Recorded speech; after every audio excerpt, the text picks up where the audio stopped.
गुरुजी राधे राधे। राधे राधे। मेरा नाम स्वाति हुआ, मैं रांची झारखंड से आई हूँ। मेरा मायका फ़िलहाल अभी रांची झारखंड में है। मेरा 4-5 सवाल है, इसलिए मैं फ़ोन लेकर करके खड़ी हुई हूँ। मेरा पहला सवाल ये है गुरुजी की मम्मी जैसे जितिया करती है, हम लोग 3 भाई बहन हैं, 2 बहनें हैं, 1 भाई, और मेरे घर में एक छोटा सा कुत्ता भी है। तो वो गुरुजी भाई बहन के समान ही है, समझ लीजिए। मतलब मम्मी हम लोगों के कंपैरिजन में उसको ज़्यादा प्यार करती है। मोस्ट ऑफ द टाइम उसके पीछे ही मम्मी का जाता है। तो जब मम्मी जितिया करती है तो कहते हैं सबको पहनाती हो वो बद्दी जितिया वाला, तो क्या हम उसको भी पहना सकते हैं? क्या पहनाती है? वो जितिया जो पहनते हैं ना, अभी जितिया वाला जो पर्व था कुछ दिन पहले। हाँ हाँ, या देखो नहीं पहनाना चाहिए? ये क्या होता है, पहले ये समझाओ, हम अभी समझे नहीं क्या होता है। भाषा मिसमैच हो रही है। मैं बताती हूँ। जैसे पति के लिए तीज किया जाता है, करवा चौथ किया जाता है, ठीक उसी प्रकार से बच्चों के लिए जितिया का पर्व किया जाता है। हमारे यहाँ उसे संतान सप्तमी कहते हैं शायद, मुझे इसका ज्ञान नहीं। हाँ हाँ, हमारे यहाँ उसको संतान सप्तमी बोलते हैं। ठीक जी, ठीक है, ठीक है। देखो, बच्चों के साथ बच्चों का व्यवहार करो। जीव मात्र से प्रेम करना बुरा नहीं है। सबसे प्रेम करो, सबको रोटी दो, सबको प्यार करो, सबको दुलार करो। प्यार दुलार करने में कोई बुराई नहीं, पर हर चीज की मर्यादाएं हैं। आप जितना प्यार अपने पति से करती हैं, आप उतना प्यार, उस तरह का प्यार पर पुरुष से करेंगे तो ये मर्यादा के खिलाफ है। मतलब प्यार अब कहेंगे नहीं जी, जैसा हम अपने पति से करते हैं वैसे तुमसे भी करेंगे, वो अमर्यादित हो जाएगा। उसी तरह हम गाय से जो व्यवहार कर सकते हैं वो कुत्ते से नहीं कर सकते। तो हर चीज की एक मर्यादा है। कुत्ते को देहली के बाहर रखा जाता है, घर के अंदर नहीं। बट वो तो हमेशा घर में ही रहता है। वो आपकी अज्ञानतावश है। तो कुत्ता जहां जहां अपने पांव रख देता है, कुत्ता जहां जहां होता है, वो अशुद्ध हो जाती है जगह। कुत्ता के स्पर्श से अशुद्धि आती है। इसलिए कुत्ता को रोटी खिलाने का विधान तो है। कुत्ते को आवश्यकता है तो आप उसकी दवाई भी कराइए, है ना। अनायास उसे छूने का विधान नहीं है। तो फिर गुरुजी उसको घर से बाहर कर दें? बाहर क्या, कुत्ते घर के अंदर रहे कब? आज के जमाने में फैशन का जमाना, तो लग्जरी गाड़ियों में घूम रहे हैं कुत्ते। गाय है आपके घर में? नहीं गुरुजी, उसके लिए इसलिए नहीं पॉसिबल है क्योंकि आप फ्लैट में नहीं रख सकते हैं। आप खुद अगर रेंट पे रहते हैं तो समस्या तो यही है कि आज हम कुत्ते को रखने को पॉसिबल मानते हैं, पर गाय को रखना इम्पॉसिबल मानते हैं। गुरुजी, दिक्कत तो कुत्ते से भी है बहुत लोगों को। लॉजिकली देखा जाए, अगर उसको हम बाहर लेकर के जाते हैं शौच के लिए तो उससे भी दिक्कत है, लेकिन कुत्ते में मैनेज हो जाता है क्योंकि हम बाहर लेके जाते हैं। एक्चुअली कुत्ते में आप लोग मैनेज करना सीख गए हैं। काश गाय के साथ भी मैनेज करना सीख गए होते तो गाय भी मैनेज हो जाती है अभ्यास से। अब कुत्ते के संग रहते रहते अभ्यास हो गया। गाय भी ना, छोटी सी गाय आती है जो हिमालय तरफ की गाय है ना, वो बहुत छोटी सी होती है। वो गाय यदि आप घर में रखेंगे तो वो आपके बिस्तर में सो सकती है, वो आपके संग खा सकती है। मतलब छोटी सी होती है, 1 लीटर दूध देती है वो, और इतनी प्यारी गाय होती है, इतनी सुंदर होती है। मतलब पूरे भारत देश की सर्वश्रेष्ठ नस्ल है वो, सबसे सुंदर सर्वश्रेष्ठ गाय। वो गाय सिर्फ कम दूध देती है। मतलब अपनी गौशाला में जितने छोटे छोटे बछड़े हैं ना, छोटे छोटे, मतलब सामान्य गैया का जो बछड़ा 1 महीने में होता है ना, उतनी बड़ी तो वो पूरी गाय होती है। मतलब उसे आप गोद में लेके जा सकते हैं। वो बच्चे की माँ बन गई है, लेकिन उस गाय को आप अपनी गोद में ले सकते हैं, वो भी गाय होती है। तो कुत्ते वालों को उस गाय के साथ मैनेज कर लेना चाहिए। अच्छा, मतलब उस हाइट, मतलब उस गाय की हाइट की ग्रोथ नहीं है, वो गाय की हाइट, वो गाय बहुत छोटी सी होती है, इतनी सी होती है कि आप उसे गोद में ले सकते हैं। आप उसे गोद में लेके पूरे घर में घूम सकते हैं। मतलब इतनी छोटी गाय होती है वो। देखो, भगवान को पता था कलयुग में ऐसा होगा, इसलिए ऑप्शन दे रखा है। आप कुत्ते को गोद में लेके घूमते हैं, पर भगवान ने ऑप्शन दे रखा था, हम लोगों का ध्यान उस तरफ गया नहीं। सही बात। गुरुजी, मेरा दूसरा सवाल ये है कि ये सवाल बेसिकली मेरी बहन के घर वालों का है। चिकन नहीं खाना चाहिए क्योंकि उसमें जान होती है, कोई भी जानवर नहीं खाना चाहिए क्योंकि जान होती है। प्लांट में भी तो जान होती है ना गुरुजी? हाँ होती है। तो फिर हम उसको तोड़ते हैं तो उसको नहीं दर्द होता? ऐसा उनके घर वालों का सवाल है, मेरे माध्यम से। नहीं, आप ठीक कह रहे हैं। देखो, किसी आप ना गेहूं को चबा जाइए जी, चने को चबा जाइए, दालों को चबा जाइए, तो वो रोती नहीं है, चीखती नहीं है, उसमें रक्त नहीं होता, हड्डी नहीं होती, मांस नहीं होता, वो चीखती नहीं है, चिल्लाती नहीं है ना। पर आप मुर्गी को मारिए तो वो चीखेगी, चिल्लाएगी, भागेगी, खून है, हड्डी है, मांस है ना। एक्चुअली सिद्धांत है ना। देखो, इतने सारे मर्द हैं, लेकिन इतने सारे मर्दों में एक मर्द ऐसा है जो आपका हाथ पकड़ के रह सकता है, आपका हाथ पकड़ के घूम सकता है, कोई कुछ नहीं बोल सकता, क्योंकि वो आपका पति है ना। समाज ने आपको इजाजत दे दी, आपकी मांग भर गई, मंगलसूत्र आ गया, अब समाज ने स्वीकार कर लिया कि ये मर्द, ये पुरुष अब आपका पति है। अब आपको दूसरे पुरुषों के साथ देखा गया तो आप अच्छे नहीं माने जाएंगे। तो जैसे समाज ने एक पुरुष के संग, एक स्त्री के संग इजाजत दे दी, शास्त्र ने इजाजत दे दी कि आप इसके साथ रह सकते, ये लीगल है, उसी तरह आपको गेहूं, चावल, अंकुरित अनाज चीजें, दाल, चावल, सब्जी, रोटी खाना लीगल, वेद ने आज्ञा दे दी, ये खा सकते हैं। मांस के लिए आज्ञा नहीं दी। पतिव्रता नारी पराये मर्द के संग, पराये पुरुष के संग घूमेगी तो समाज उसे ठीक नहीं कहेगी। उसी तरह हमें शास्त्र आज्ञा करते हैं कि हमारे ठाकुर जी, हमारे राम फल खाते हैं, हमारे राम फल खाते हैं, दाल, चावल, साग, सब्जी, बादाम, काजू ये खाते हैं। तो हमारे राम, हमारे कृष्ण खाए, मतलब वेद ने आज्ञा दे दी कि आप ये खा सकते हैं, ये खाने का पदार्थ है। मांस शेर के लिए है, बिल्ली के लिए है, कुत्ता के लिए है। क्या आप कुत्ता हैं? क्या आप बिल्ली हैं? क्या आप शेर हैं? क्या आप चीता हैं? नहीं। फिर जब हम मनुष्य हैं तो मनुष्यवत व्यवहार करें जी। हम वो ना खाएं जो हमारे लिए नहीं है। अब मांस खाने वाले जानवर ना, आप गौर से देखिएगा, मांस खाने वाले जितने जानवर होते हैं, कुत्ता, बिल्ली, चीता, शेर, सब जीभ से चाट चाट के पानी पीते हैं जी। आपने कुत्ते को पानी पीते देखा हो? लेकिन आप कैसे पानी पीते हैं? होंठों से पीते हैं, मुंह से पीते हैं। गाय कैसे पानी पीती है? मुंह से, जैसे हम लोग पीते, कुत्ता चाट के, बिल्ली चाट के। मतलब शाकाहारी जानवर और मांसाहारी जानवर दोनों ईश्वर ने बनाए हैं। गाय को आप मांस परोसिए नहीं खाएगी, वो बकरी को मांस परोसिए नहीं खाएगी, भैंस को मांस परोसिए नहीं खाएगी। जब जानवर होके अपने धर्म में अड़गे हैं तो हम इंसान क्यों अपना धर्म छोड़ रहे हैं? अब जो मांसाहारी जानवर होते हैं उनको आप ध्यान से देखना, उनके पांव में नाखून होते हैं, जबकि शाकाहारी जानवर के खुर पाए जाते हैं। जैसे गाय का खुर होता है, बकरी का खुर होता है, भैंस का खुर होता है, जबकि चीता का, शेर का, कुत्ते का, बिल्ली का। अब आप देखिए कि आपके ईश्वर ने पैर बनाए हैं ना तरीके से, आप मुंह से पानी पी, मतलब आपके लक्षण शाकाहार से मैच कर रहे हैं, है ना। बिल्ली के, कुत्ते के यहाँ कहना है दांत बड़े बड़े होते हैं मांस फाड़ने के लिए, आपके नहीं है। मतलब आप ईश्वर की तरफ से शाकाहार। और अब मैं नहीं कहता, आप मेडिकल साइंस का अध्ययन करके देखिएगा, साइंटिस्ट लोग अब से, अभी मैं इंग्लैंड गया था, वहां मुझे बताया कि जो अंग्रेज लोग इनके बाप दादी जो मांस खाते चले आए हैं, अब कुछ अंग्रेज लोग इतने जागरूक हो गए हैं कि अब वो मांस नहीं खाते। वो कहते हैं कि अब इसको खाने से बीमारियां बढ़ रही हैं, लोग परेशान हो रहे हैं। पहले के लोग जंगल में कंदमूल फल खाते थे, ये अब खाने लग गए हैं, सुअर खा रहे हैं, कुत्ता खा रहे हैं।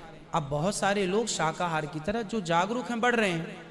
तो आप और हम तो पहले से जागरूक हैं, तो हम क्यों अपने आप को मांसाहार की तरफ ले जाएं? क्यों किसी की हड्डी चबाएं?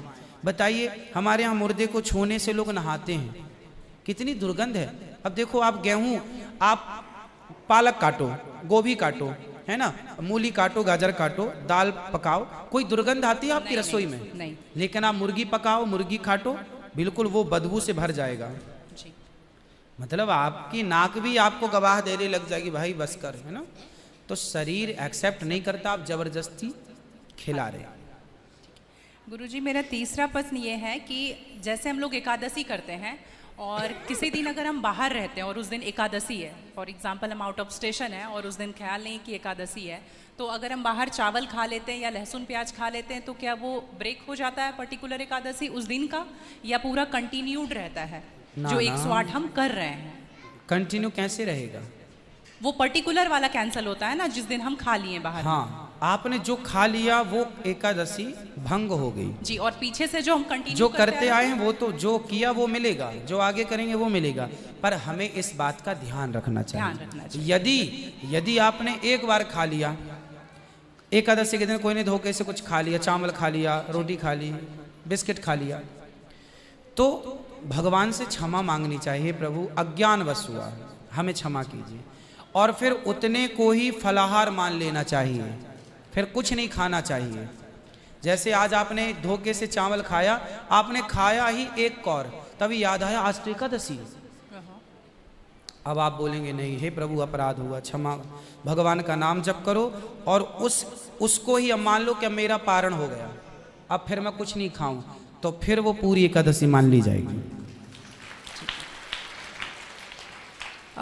गुरुजी, मेरा चौथा सवाल ये है कि आप कहते हैं दारू पीना पाप है, चिकन खाना पाप है क्योंकि उसमें जान है।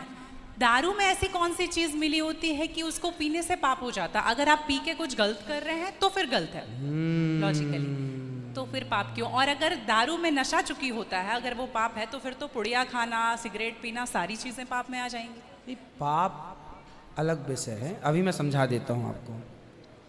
जब हमारा देश गुलाम था जी, तो एक अंग्रेज ने एक पंडित जी की कनपटी पे बंदूक रखी और अंग्रेज ने कहा, ये पंडित जी यहाँ आओ, तुम बड़े पुजारी हो? हाँ पुजारी हैं। हिंदू हो? हाँ। आज मैं तुम्हें गोली मारूंगा। पंडित जी बोले, क्यों मारोगे? बोले, आज 4 चीजें तुम्हारे सामने हैं। अंग्रेज ने 4 चीजें पंडित जी के सामने रखी। पहले, पराई स्त्री लाके रख दी, तुझे आज इसके संग रहना है। दूसरा, मांस रख दिया, आज तुझे मांस खाना है। और तीसरा, ढेर सारा सोना रख दिया। इतना सोना तो रोज भीख मांगता है ना, ले जा सोना। और चौथी, दारू रख दी, शराब। इन 4 में एक चीज तुझे लेनी पड़ेगी, नहीं लेगा तो गोली मारूंगा। बोल क्या लेता है? पंडित जी बोले, पराई औरत तो मैं नहीं देख सकता, मार दो गोली मुझे, पर मैं पराई स्त्री के, मेरी माँ बहन, मेरे संस्कार ऐसे हैं कि ये मेरी माँ बहन और बेटी है, ये मैं मर जाऊंगा पर चरित्र में दाग नहीं लगने दूंगा, तो ये स्त्री तो मैं नहीं ले सकता। अब मांस भी मेरे धर्म के खिलाफ है, आप गोली मार दो, मैं ब्राह्मण हूँ, मैं मर जाऊंगा पर ये धर्म नहीं छोड़ूंगा। और रहा ये सोना भी नहीं लूंगा, क्योंकि मैं भीख इसलिए बेईमानी करता तो भीख क्यों मांगता? मैं ईमानदारी से भीख मांग के खा सकता हूँ, बेईमानी का करोड़ों नहीं ले सकता, इसलिए सोना भी नहीं लूंगा। हाँ, पंडित जी को लगा ये तो पानी है, दारू शराब, उनको दारू पानी लगा, ये तो पानी है। पंडित जी को बेचारों को पता नहीं था कि दारू का क्या मजा है। अब उनको लगा ये पानी है, पिएंगे निकल जाएगी। पानी समझ के पंडित जी ने बोला कि चलो गोली कनपटी में बंदूक रखा है, चलो पी लेते हैं, अभी निकल जाएगी शाम तक। पंडित जी ने दारू पी, और जब दारू पी ली तो दारू जब पी तो नशा चढ़ा, और जब नशा शराब का जब नशा चढ़ता है तो इंसान नहीं रह जाता। जैसे स्त्रियों को, जिसको ऑपरेशन होता है ना जी, तो रीढ़ की हड्डी में डॉक्टर एक इंजेक्शन लगाते हैं स्पाइनल में, जिससे शून्य हो जाती है। वो अंग क्या हो जाता है? कोई भी ऑपरेशन में डॉक्टर आपको शून्य कर देता है। उसी तरह शराब आपके मस्तिष्क को, आपके सोचने विचारने की क्षमता को शून्य कर देती है, माइंड को शून्य कर देती है। आप ये निर्णय नहीं ले पाते कि क्या सही है और क्या गलत है। अब पंडित जी जब नशे में झूमने लगे तो वो उस स्त्री को छेड़ने लग गए, ए यहाँ जा, नशे में। तो यही तो प्रश्न था मेरा गुरुजी कि वो नशे में ऐसा कर रहे हैं तो गलत है। अगर जो बोलते हैं हम जेंटलमैन पैक पीते हैं, हम 2 पैक पीते हैं या 3 पीते हैं। अच्छा ये बताओ, नशे में करने लगे तो गए, वो नशा आया कहाँ से? शराब जहां पीने से आया वही तो गलत है। नहीं, नहीं, तो गुरुजी- सारे फसाद की जड़ तो वही है। गुरुजी जब ज्यादा पी ले रहे हैं तो ऐसा हो रहा है, जो कम पी रहे हैं और ये कह रहे हैं कि कम पीने से ऐसा नहीं होता, आप ज्यादा कुछ हमारे भी यहाँ करोगे तो 5 महापाप गिनाए हैं शास्त्रों ने। जी 5 महापाप, उनमें से एक शराब है। शराब है, हाँ। शराब को महापाप इसलिए कहा गया है, ये बुद्धि भ्रष्ट, शराब पीने वाली की बुद्धि सात्विक नहीं हो सकती। आप शराब पीजिए, आप शराब पीने वाला व्यक्ति आध्यात्मिक नहीं हो सकता। जो ईश्वर से कनेक्टिविटी है, जो हम आध्यात्म जगत की बात करते हैं, देखो आप शराब पीने के शराब लोग क्यों पीते हैं? शराब कौन पीता है? समाज में 2 किस्म के लोग होते हैं। एक वो होते हैं, जैसे मैं सात्विक हूं, आप सात्विक हैं, आप चाहते हैं कि मैं भजन करूं भगवान का, ज़्यादा हाय हाय नहीं, शांत खुश भगवान के चिंतन में। एक तो इस प्रकार का आदमी है भगवत चिंतन में, वो ज़्यादा खाता भी नहीं। एक आदमी कैसा है जो विषय भोगी है। शराब शरीर को गर्म करती है जी, शराब शरीर को गर्मी पहुंचाती है। और जो व्यक्ति भोगी होता है, जिसे भोगों को भोगना है, वो लोग शराब का उपयोग करते हैं अपने भोगों की क्षमता को बढ़ाने के लिए। अब जिसे भोग भोगना है वो तो अपनी क्षमता भोगों की बढ़ाए और शराब पिए, परंतु जिसे भगवत प्राप्ति करना हो, ईश्वर से नेह करना हो, मन लगाना हो, संत लोग 1 टाइम भोजन करते हैं, 2 टाइम नहीं खाते। बोले शरीर को केवल जिंदा रखना है, ज्यादा खिलाएंगे तो शरीर फिर हानिकारक है, मन भटकेगा। इसलिए यदि आपके अंदर ईश्वर की प्राप्ति की साधना है तो आपका आहार विहार शुद्ध अपने आप हो जाएगा। और मन में यदि कामना है तो फिर लोग तो चरस भी पीते हैं, अफीम भी लेते हैं। ये सब चरस अफीम क्या करती हैं? शरीर को उत्तेजित करती हैं। ये सब शरीर को उत्तेजित करने वाले पदार्थ हैं। तो बाकी जितने भी नशा वाली चीज हैं, हाँ। गुटखा, खैनी, दारू जो भी हैं, ये सारे फिर उतने ही इक्विवेलेंटली सब नुकसानदायक है। खैनी से कैंसर होता है, सिगरेट से लंग्स खराब होते हैं। गुल से क्या होता है गुरुजी? किससे? गुल जो करते हैं, गुल क्या होता वो है? पाउडर एक होता है ना? नहीं, वो मैं जानता नहीं। चरस अफीम क्या कहते हैं? क्या है बेटा? ड्रग्स? नहीं नहीं, वो ड्रग्स नहीं होता, डब्बे में आता है गुल। नहीं, वो गांव के लोग को मैंने देखा करते हुए। हाँ, तंबाकू चूना? नहीं, वो मैं उसके बारे में पहली बार सुन रहा हूँ, अब रिसर्च करना पड़ेगा वो चीज क्या है। मतलब कुछ भी नशीला पदार्थ देखो गलत तो गलत है, सब गलत है। सब गलत। शराब कौन सी सही है? सिगरेट कोई पिए तो कौन सा समझदार है? आप खैनी खाएं, गुटखा खाएं, अब कौन सही? इसे कौन कहे? मूर्ख ही सही कहेगा, खाने वाला ही सही कह सकता है। तो मतलब सब इक्वली उतना ही पाप है।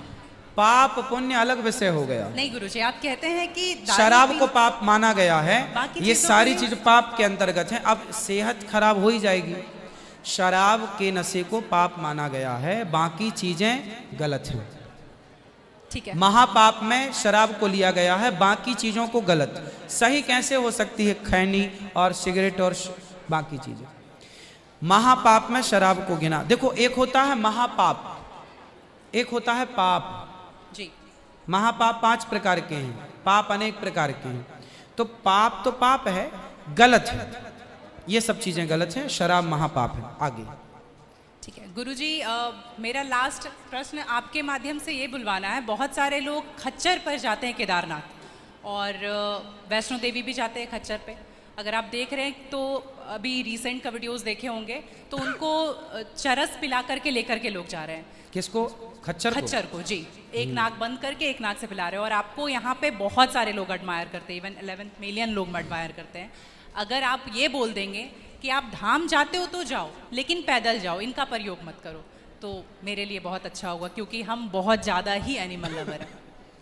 तो ये देख करके लगा था मुझे कि कभी आऊंगी यहाँ तो आपके माध्यम इसलिए से पहले के लोग जब तीर्थ यात्रा पर वहाँ केदारनाथ बद्रीनाथ पैदल जाते थे, तो इस उद्देश्य से जाते थे कि अब वापस नहीं आना है। पहले के लोग जाते थे इस उद्देश्य से कि अब वापस नहीं आना, वहीं भगवत धाम में चले जाएंगे। आजकल इसलिए आज के जमाने में तीर्थ इत्यादि जवानी में ही कर लो। माँ बाप को समय है, पाँव हाथ चल रहे हैं तो करा दो, भजन करो मस्त जवानी में, बुढ़ापा किसने देखा। तो समय से सब कर लो, बुढ़ापे में फिर तो खच्चर ही बचेगा। तो बुढ़ापे जो देखो बूढ़े लोग हैं जो नहीं चल पा रहे हैं पर आस्था है दर्शन की, तो वो अपने हिसाब से जाते हैं। नहीं तो गुरुजी हेलीकॉप्टर भी तो है ना। हाँ हेलीकॉप्टर का बजट सबका नहीं होता, हेलीकॉप्टर से सब नहीं जा सकते ना, उसकी टिकट ही महंगी है, 25-50 हज़ार रुपये लगता है, लाख रुपए भी लगता होगा, भगवान जाने, मुझे नहीं पता कितना लगता है। अब सामान्य आदमी कहाँ वो 50 हज़ार की टिकट कटाएगा, वो तो 1000-2000 दे के जाना चाहेगा। तो सबके अपने अपने बजट हैं, पर ये कोशिश करो कि हम अपने पाँव पर चलें, हम किसी पर बोझ ना बने। ये सही है कि हम किसी जीव को परेशान ना करें। यदि वो गधा वधा जो भी है खच्चर, वो यदि स्वस्थ है, क्योंकि हमारे यहाँ राजाओं के ज़माने में घोड़ों पर ही सवारियाँ होती थी, रथ घोड़ों के द्वारा ही चलाए जाते थे, तो उन घोड़ों का ध्यान भी रखा जाता था। पंच परमेश्वर कहानी है, जुम्मन सिंह खलगू चौधरी, उसमें एक इक्का गाड़ी की भी कहानी है ना। तो उसमें बैल के द्वारा इक्का गाड़ी चलाई गई, उसका जिक्र है। तो हमारे यहाँ पहले ना, जैसे किसान खेत में जुताई करते थे, जुताई तो बैलों से होती थी, तो बैलों को ना दिन भर जुताई में रखते थे और रात भर उनको चराते थे। रात भर वो अच्छा घास खाएं, दिन भर उनको जब भी गर्मी पड़े 2 घंटे का रेस्ट, 2 घंटे छोड़ दें, वो चर लें, वो पानी पी लें, मतलब उनका प्रॉपर ख्याल रखा जाता था। आज कुछ लोग क्या है, पैसे कमाने के लिए उनका ख्याल तो रखते नहीं हैं, और वो पैसे लेने के चक्कर में ना उसको भरपेट खिलाते हैं, ना उसका पानी का ध्यान, ना खाने का ध्यान, तो वो कमजोर हो जाता है, मर जाता है कई बार। वही प्रॉब्लम है गुरुजी, वो 5-5 बार चढ़ाते हैं और आने के टाइम पे पूरा पाँव टूट जैसा जाता है और फिर उसका ध्यान नहीं रखते। उसकी खिलाई पिलाई हो, और एक समय होता है, यदि जवान है तो उसको उपयोग में लिया जाए, बूढ़ा है तो उसको रिटायर कर दिया जाए। अब बूढ़े गधे के ऊपर भी लोगों को बिठा कर ले जाएंगे, तो एक हर व्यक्ति जानवर हो या इंसान हो, हर चीज़ की एक क्षमता होती है। जवानी सबके साथ होती है और बुढ़ापा भी सबके साथ होता है। तो उन लोगों को भी इस बात का ख्याल रखना चाहिए। आप लोग भी अपने पाँव पर चलने की कोशिश करें, और कुल मिला के जीव पर कोई भी भार ना बने, जीव मात्र को हम परेशान ना करें।